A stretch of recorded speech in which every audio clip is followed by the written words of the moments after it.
Hello, this is Stefan Senna, and this is my channel, The Coherence Path. All roads lead to you. And I'm out here again next to the Clackamas River. I've been coming out here fishing and haven't caught anything yet, except for an appreciation for coming out here.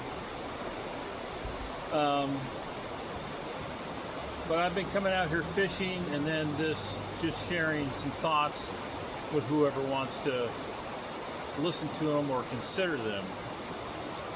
Today's video, I wanted to talk about coherence and what coherence is, how we can identify whether we are coherent. Maybe you might like this view of the river better, I'm not sure. But what is coherence? You know, back in 1997, I had you can call it a near-death experience, out-of-body experience, whatever you want to call it, doesn't matter. To me, anyway. But, because now I understand it was just a shift in my own consciousness that was quite significant. If you've meditated at all and you've ever had a visionary experience during a meditation that was intense, you know, it might relate to that. But anyway, since that experience, my whole goal has been to find peace in my life, to find a place where I just feel at ease and just calm and peaceful about myself and my life. And you know, since that experience didn't fix all those issues, you know, the issues of me not having peace, it gave me this spectacular experience, right, that I thought, wow, that's pretty cool. And I started painting, but I still had to solve a lot of structural things within the way I thought and the views I had and the beliefs I had, and that's taken years and it's still going on. So you could say I've been on a path of seeking coherence, because to be coherent is, you know, I guess you could say it's similar to the flow state. I used to teach Tai Chi, and you know, when you do the postures, when you first start, you're not very coherent at all, because you're trying to figure out if you're doing the postures right. You know, if you're raising your hands and then you're doing these movements, if you're doing them right. You know, you're constantly looking at the instructor and to see if what you're doing is coherent with what they're teaching. And it's a struggle. It can be at first. And that's the same with anything else. I remember when I was a little kid in grade school, and we had to learn how to cursive. We had to learn how to print, and we also had to learn how to cursive.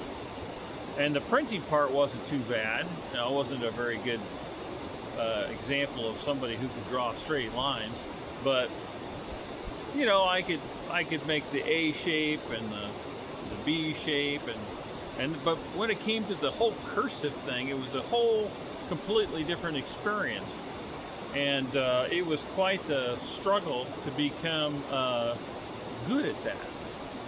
But now, of course, I can just do it without even thinking about it, you know, because I've learned it. You could say I've become coherent with how to write in cursive or print. So whether we're doing Tai Chi or maybe a sport, maybe you're baking, maybe you're sewing, maybe you're, you know, doing something in business, your mind is making these small, minute decisions. It's kind of like when it's trying to arrive at a conclusion using logic or emotion, about, making a decision about something, there's this juxtaposition between, what's going on right now, what needs to happen, maybe what happened before, what you want to really happen, and then all the little moving parts in between. And so our consciousness is constantly working out the structure of how things are working out together. And we're used to that. We do that all the time. So we might go to work, and let's say that when you first started the job, you thought, well, this is a great job, I really like it. But after a while, either you're getting bored with it, or there's something about the work you just don't like. So now when you go to work, you have this additional thing that you're taking with you to work, and that's your concept that it's boring, or it's not what you want. So you're introducing this new content or structure to that world that you're walking into. And then when you're making decisions and having interactions throughout the day with, fellow employees, maybe the leadership in your job, customers if you have them, or interfacing with anything, then you're dancing between all these normal things, plus you're adding this feeling that you have about something regarding it, like it's boring. So maybe if you get a bunch of tasks given to you, you just think they're all boring, so you do them as slow as possible, or you do them as fast as possible. But regardless, you're allowing this belief, my job is boring, to affect how you interact with all the other moving parts of your job. And so as long as it's something positive, let's say your belief you're interjecting is, I can make a difference, I love my job, I love being here, I love thinking of new ideas, then you're kind of supporting that whole system, right? But let's say it's taken away. You go there one day and it's closed. So what happens to your own internal balance, your internal coherence, if that happens? Now back to the other scenario where you go to the job and you think it's boring, or you don't like somebody who works there, then a situation that you originally liked the job, has become something completely different. So it's no longer, there's conflict there. So you start maybe resisting or repressing thoughts or feelings you have about the place.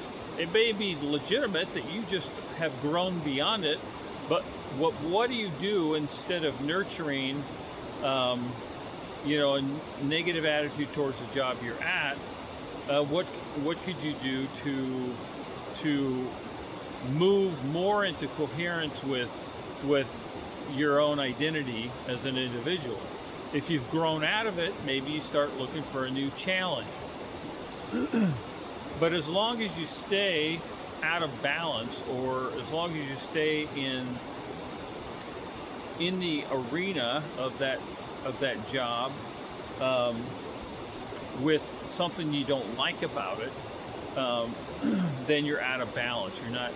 You're not in coherence. And you could even take that home. Let's say whether you live alone or with a family, if you live alone, your neighbor might say, Joe, you're just not in a great mood lately. What's going on? And then you start telling your neighbor, oh gosh, my job is so boring now, and he's like, well, gosh, you used to love that job when you first got it. So there's this conflict. There's this lack of coherence in your life because of something that you are struggling with, or that you just you want different things out of your life rather than it. And but what if you had to stay in that job for the next 50 years. Let's say there was not a choice, right?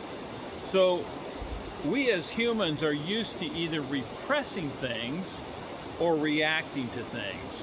And our reaction is usually about control. If it's something that we can react to, then it's something we can control. Quitting a job is controlling the job because you've decided, I'm done, I'm gonna move on and do something else. I've just used control and free will. Or, you know, you could apply that to many other things in your life. But if you were told that, you know, for some reason the sky opened up and a big loud voice says, you've got to stay at that job for the next 50 years, like it or not, and you're going to get the same pay, but it will only increase with inflation, so you just keep earning basically the same amount of money. That'd be pretty bad news. I'd be like, wow, that sucks, you know. But is it possible that you could find coherence even on that path? I'll give you an example.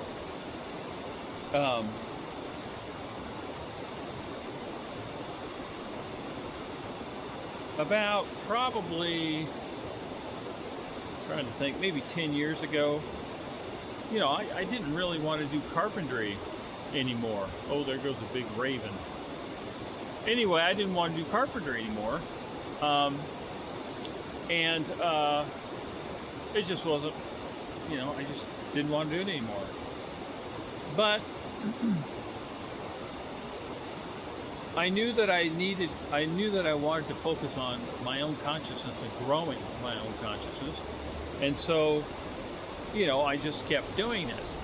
And over months or whatever, I learned that if I approached what I was doing as a way to just embody the present moment, to serve through authentic kindness and love toward my clients and customers, serve them as best I could. If I was to approach it from the viewpoint of being positive and of service to anybody else I came in contact with, like the suppliers, or, you know, if I took material to the dump, be kind to those people, then it was more about me finding coherence within myself to be okay with whatever I was experiencing. And so I thought, well, okay, well, I'll just try this out. So that's what I've done for several years. And I shared in another video that I had to face the same issue with an injury. So my body had a lot of pain. I, you know, didn't have a fix for it.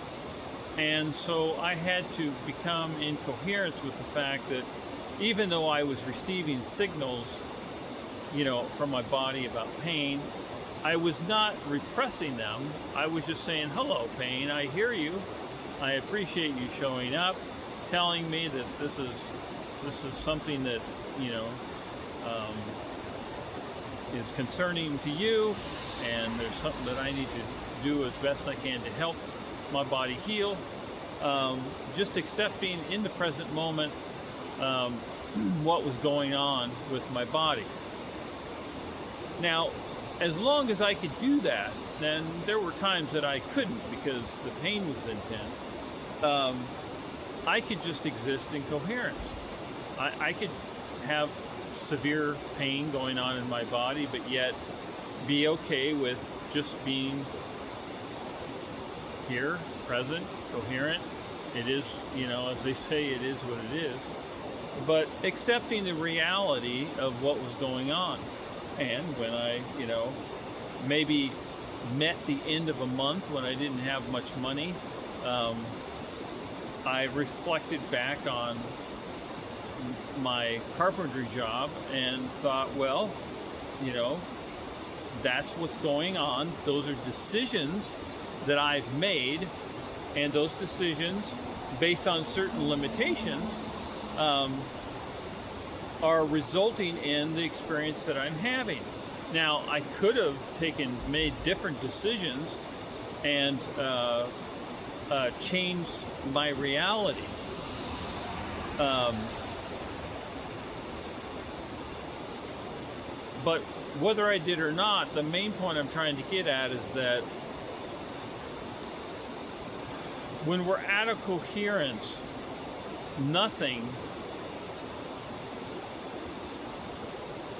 we're not going to be able to be at ease.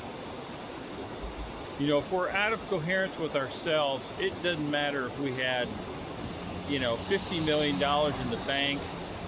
We knew all kinds of famous people who had the hearts of gold. If we lived in a giant mansion and had every car we had ever wanted. If we, had political influence. The list goes on and on of all the high esteemed capitalistic ideas that, fulfilled we could have. But if we don't have coherence, then that's like a shadow over everything. Because, let's say that everything's going great. You sold a company for $50 million. You've got your golden parachute, and you can afford, people to attend to your gardens and your pool and cook dinners for you and nannies for the kids and everything else. But if you're not coherent with who you are, it's going to show up and it's going to be noticeable. So it might come out that you're just not very loving or kind, not acting but actually being that to maybe somebody who works for you. Or you might not be coherent and really present with somebody else in your life. You're so distracted by maybe some needs you have. Maybe you need to make yourself known at one of the local clubs, or shine your car in your driveway so your neighbors can notice, or you want to go on a trip every 3 or 6 months to some nice place because you just can't sit still. Or there's a number of symptoms we humans have regardless of our status that exemplify our lack of coherence. So let's use another example. You could be a young person that's going to college. Your parents have expectations of you, your friends and family do, and maybe you just don't even want to go to college.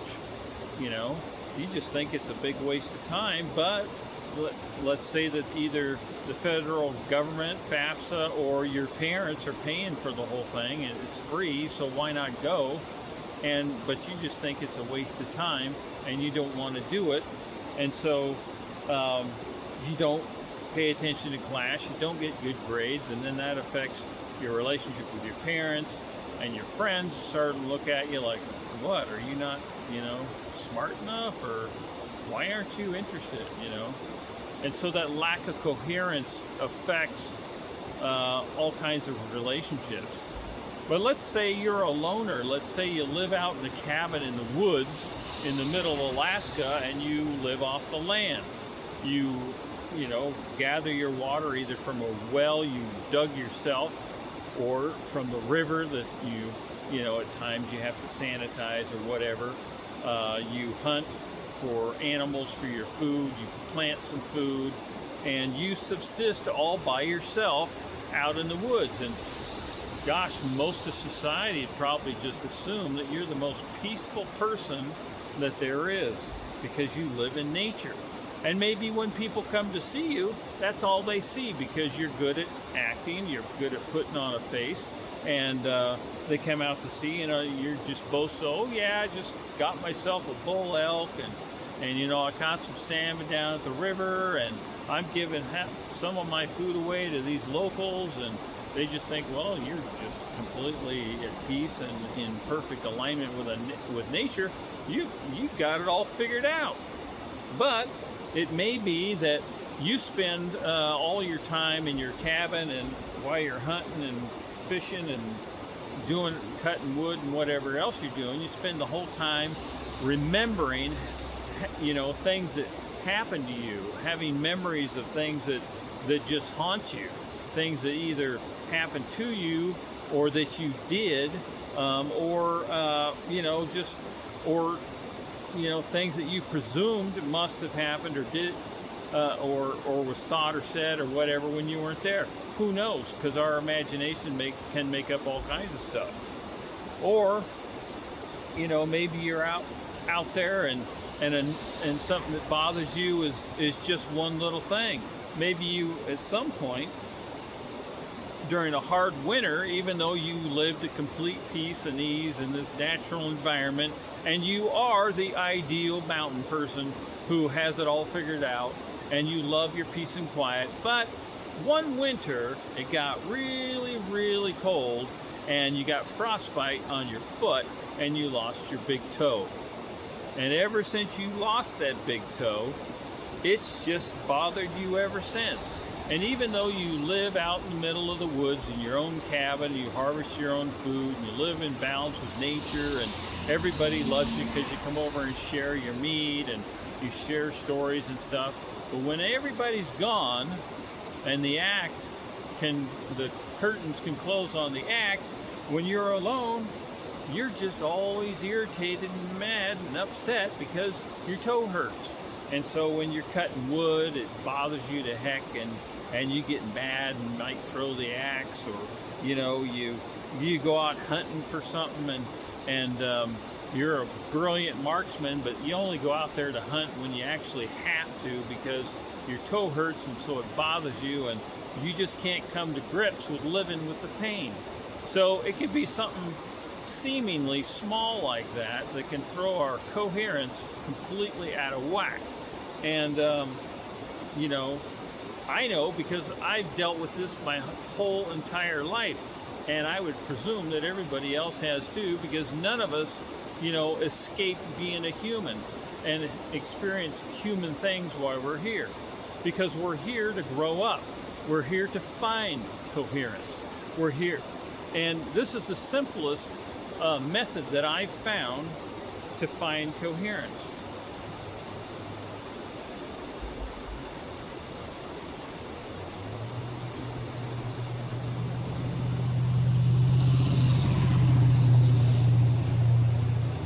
Now, what I just did is one step towards coherence. And that's where I focused all of my attention on what my senses were telling me. So this is just one method. Now, you'll hear Eckhart Tolle talk about this as a doorway into the present, and he's right. What I did is I just stopped and I listened to the river. I listened to a vehicle driving by. I looked at the vehicle driving by. I observed the ground. I smelled the smells in the air, all the pine trees and the moss and all the other bushes and shrubs, the smell of the river behind me. I listened for every sound, a little tweety bird across the river that's making a little cheeping sound, the movement of the air. I could feel it on my face and my skin on my hands.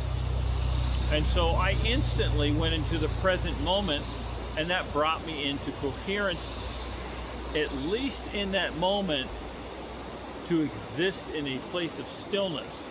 In other words, I didn't think about anything. I just focused my whole attention on what my senses were telling me.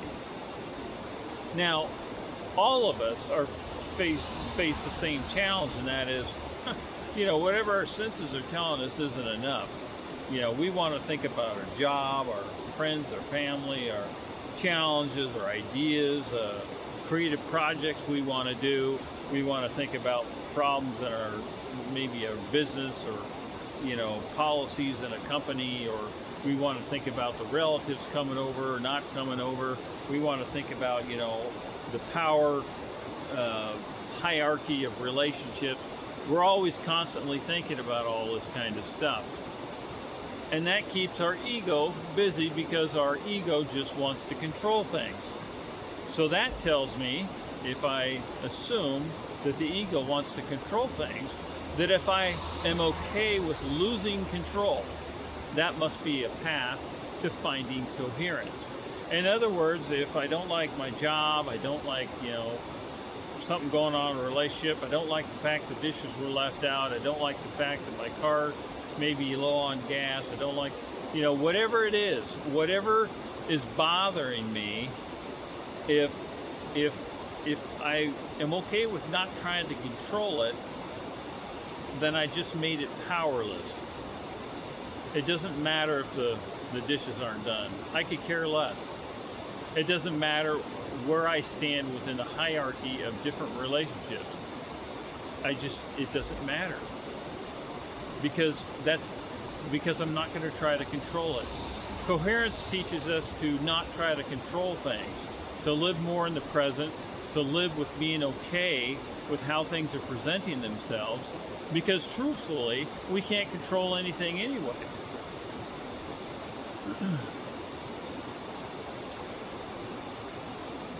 For the most part. Hopefully you know what I'm saying. Yes, you can get in your car, you can control your car and drive down the road. I'm not talking about that. But there is an unraveling or a opening of a path that's always before us, and that's what is called life.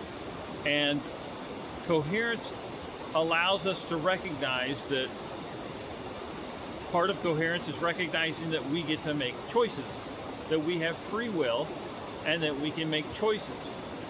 Now, if we make those choices because we're trying to control things, then we're not really in coherence.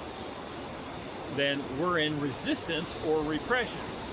In other words, well, I'm going to do this to get back at so-and-so. I'm trying to struggle with something going on with so-and-so. So I'm admitting I'm powerless, that I have to have that control or that result, or else I have less value. But coherence, one sign of coherence within ourselves is that we're just okay with our value. Whatever, there is no way to value. Is there any way to value a human? I don't think there is. I don't think there's a value we can place on this river behind me, or the fish in it, or that raven that's now flying back over. Wish you guys could see. Because they're invaluable. We're invaluable. We matter. We are conscious beings. And, what our body looks like, how old we are, what we're doing for a living, how much money we have, how much information we have within us called knowledge, whether we're loved or not loved, whether all these different things that we're constantly trying to struggle with, we're trying to control them. They bring us out of coherence. And what if, we could just be okay with everything the way it is? If your best friend, chews their gum with their mouth open, you could say, would you mind closing your mouth when you chew your gum? But your friend might comment back, I've chewed with my mouth open since I was a little kid, and I tried chewing gum with my mouth closed, and I didn't like it. I didn't like the way it made me feel. I couldn't breathe as easily, right? They had some reason, some, thought process of why they would chew their gum with their mouth open, just smacking away. And then they might add, I like the sound of the smacking. I just have always liked it. And so-and-so, maybe their brother or sister likes it too, who knows. But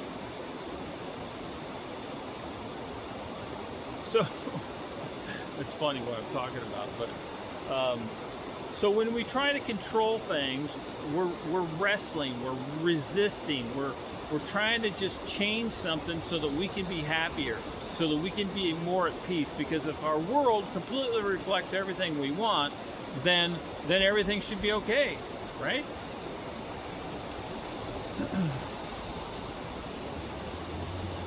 But you know, we can look back at history at people who have tried to make everything go their way, and it just doesn't work out. And those are great metaphors for us as individuals. I'm okay with not everything going my way. You know, I'm also okay with everything going my way. I'm okay in either case. That's coherence. You know, there was a story, and it's supposed to be true, of a, let me see on time here, it's 30 minutes, but I'll leave you with this. So there was a monk, and he had a great reputation in a small village. And one day, the parents of his next door neighbor came over, and they were yelling at him and said, you impregnated our daughter, and you know, we don't respect you, you know, you're now a bad person, blah blah blah. And he just, when he answered the door and he listened to them say that, he just said, is that so? So his neighbors left, he went back in his house, and 9 months went by, and they showed up, knock, knock, knock on his door again. When he opened the door, they handed him a baby, and they said, you took advantage of our daughter, she got pregnant, she's had a baby, and now you have to take care of it. And they were very angry and upset, of course. The monk received the baby into his arms, and he said, is that so? And they stormed off, and he closed his door. Anyway, some months went by, and the you know, the monk's reputation in the village was completely ruined. Nobody trusted him anymore. They gave him evil looks, said things behind his back or even to his face, but he continued to care for this baby. He fed the baby milk and coddled it and put it to sleep and changed its diapers and did whatever he needed to do to take care of the baby. So after a few months went by, he gets another knock on the door. And it's the parents, and their faces are just hanging down to the ground, and their daughter's there. And the original story is that it was the daughter who told the parents, because they found out she was pregnant. The daughter told the parents it was the monk who took advantage of her, and that's why they went over. Anyway, so some months goes by, and he's been taking care of the baby, and they knock on the door again. He answers, and the parents are there hang-faced, and the daughter, and the parents said, we're really sorry, we have to apologize. Our daughter lied to us and said you were the father of the baby, and we just thought that was such a disgraceful, shameful thing to do. We're really sorry that we brought you the baby, and can we have the baby back? And, you know, I'm sure that monk had probably grown a great deal of affection toward that baby during those months, and could have really resisted releasing the baby, since they told him it was his, and even though it wasn't true, and he'd cared for it, spent money on the baby, spent all the time and effort to care for the baby. But no, the monk went in and picked up the baby from its little crib and brought the baby out and gave the baby to the parents and the daughter, and they apologized and for accusing him of being the one who got their daughter pregnant, and they just kept repeating their apologies, and he just said, okay, is that so? You know, and they said, yeah, we finally realized our mistake. And so they left. Anyway, you can read this story sometime in a book. I read it a long time ago, and I'm not probably repeating it the best, but anyway, the point is that the monk was okay with whatever experience was coming in to his reality. Now, he didn't create the whole scenario. It was one of those things that he just experienced, and he just stayed coherent with who he was. He could have got all angry and, defended himself and shouted to everybody, "This is a lie," and all this stuff. But he just stayed in coherence with who he was, knowing that he wasn't the father, knowing that he hadn't caused any issue, but recognizing that the baby needed cared for because they didn't want it. So he received the baby, and he took care of the baby, and then they said, well, they wanted it back, so he just gave the baby back. So coherence is a balance of clearing up thoughts in your mind that have the agenda of controlling everything, recognizing that beliefs and ideas are kind of inherited from our experience within the environment, and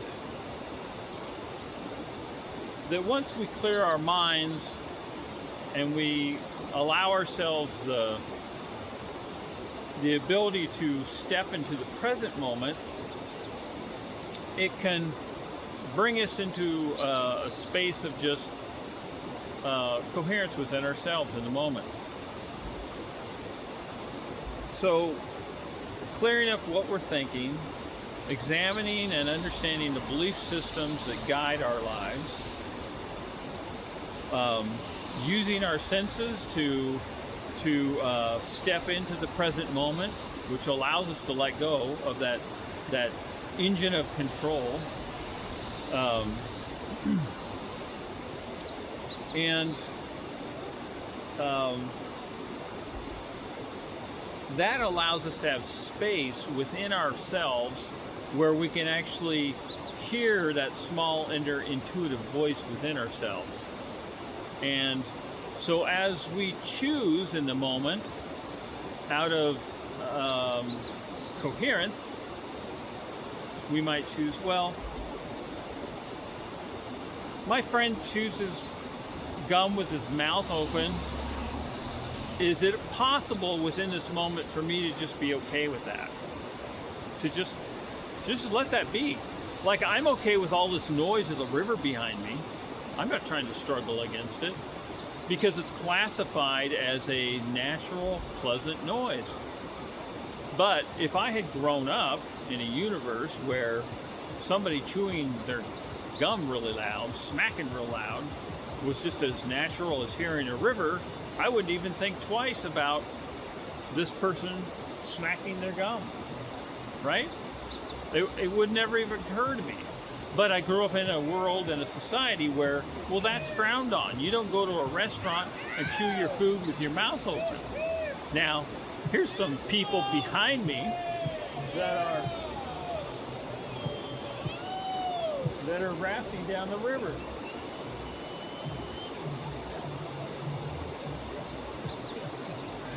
They're having a great time. And you could say that they're in coherence with the flow of the river, and that's a great metaphor. Now, the river itself has no control of gravity or the way the land is shaped. So it's under the guidance or the control of gravity and the landscape, right? But yet it yields because it has no choice. It's its nature to yield. Now, if it had free will to go wherever it wanted, maybe it would go right up that mountain. You never know. So, nature's a great way to teach us to find coherence. If you feel like things are out of control, maybe just, as long as everything is, the fundamentals, you're fundamentally safe, right? You're not stuck on the side of the road in high traffic and there's a lightning storm. You don't want that. But as long as you're in a safe environment, is it okay to just let go of trying to control it and see what happens? So you let go, and at the same time you have an inner mantra within yourself because you love yourself. I think I'll be okay. I think things will be okay. I think that it's possible that my life can progressively become more clear to me consciously so that I can make better decisions. Now that feels different than, I don't know what's going on, I don't have any control of what's going on, what can I do, how do I get this or that to help me solve the problem? See, that's a little bit different. That's me responding to an environment and trying to react to it instead of being open to letting it just let it do what it's doing, as long as it's right, comfortable, and safe. You're not at the edge of a cliff, hanging on by one finger. You got to take some action, right? Let's not be stupid. But anyway, so there's some thoughts on coherence today, finding your own path. Nobody can do it for you. You're a unique individual. There's only one of you, and you've had your own unique experiences, and you have your own unique desires. There's nobody that can live your life for you. But if you're choosing to live your life as you are, you're either choosing from sort of a mesmeric inertia of what you've been doing, like, well, my parents were this way, all my relatives have been this way, so I'm going to be this way, and that's the way we are, and all my family and friends, they're all going to be the same way. That's sort of inertia. Your river is being controlled by the gravity of your beliefs and the slope, the inertia of how much you're all committed to those beliefs. And but yeah, I think one big part of being coherent is recognizing that we're living our life, and we can live our life in a way that's fun, that's present, that's coherent with just our core of who we are. And if we've all asked all the questions, who am I? We know who we are. We know what we want. We know, our likes and dislikes. We've reflected upon the past and let go of meanings that we no longer need. Then we're in a place where we can just, embrace the present moment and just play with the idea of what might be next for us, and be okay with stepping into it and letting it flow with us, and not trying to just knock it down and make it happen. So things will be a lot easier if we approach it from a more coherent place. So that's my video for today. Sorry it's a little bit long, but thanks for stopping by and visiting my channel, The Coherence Path, All Roads Lead to You. I'm basically just sharing thoughts and ideas, hopefully that it might help even just one person. Thanks for subscribing. And yeah, if you have information or ideas that you want to share and want to be on my channel, please just email me, or or anything else you want to share. All right, thank you.